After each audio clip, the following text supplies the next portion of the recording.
আমি এখন দাঁড়িয়ে আছি 331,70,02,900 টাকার মূল্যের একটি দালানের সামনে। এই জায়গাটি মোটামুটি সবারই পরিচিত। জায়গাটির নাম হচ্ছে রোজ গার্ডেন। কিন্তু প্রশ্ন হলো, পুরান ঢাকা এত শত সুন্দর বিল্ডিং থাকতে তৎকালীন সরকার কেন এই বিল্ডিংটাকে কিনে নিল, তাও আবার এত টাকায়? তাহলে ইতিহাসের পাতা খুলে আগে জেনে নেই এই বিল্ডিংটা কেন বানানো হয়েছিল।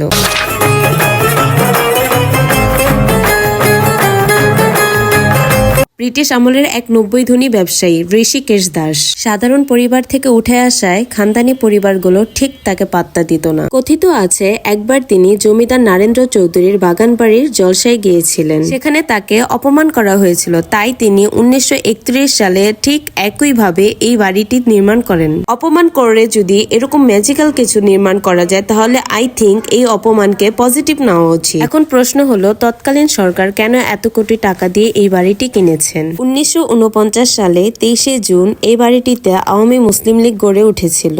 তার মানে এই বাড়িটির একটি রাজনৈতিক তাৎপর্যও ছিল। দুপুর 12টায় বের হয়েছিলাম আর সন্ধ্যা 7টা বেজে গিয়েছিল সেখান থেকে বের হতে হতে। অনেক ক্ষুধাও লেগে গিয়েছিল, তাই চলে গিয়েছিলাম পিৎজা বার্গে। খাবার অর্ডার করে খাবারের জন্য ওয়েট করছিলাম কখন খাবার আসবে। অপেক্ষার প্রহর শেষ হয়েছে, আমার খাবারও চলে এসেছে। আমার এত বেশি ক্ষুধা লেগেছিল, আমি আশেপাশে না তাকিয়ে ডিরেক্টলি খাওয়া শুরু করে দিয়েছিলাম। আজকের ভিডিওটি এই পর্যন্তই। সকলে ভালো থাকবেন, সুস্থ থাকবেন আর আমার জন্য দোয়া করবেন। যারা যারা আমার পেজটিকে এখনো ফলো করেননি অবশ্যই ফলো করে দিবেন। সবাইকে আসসালামু আলাইকুম।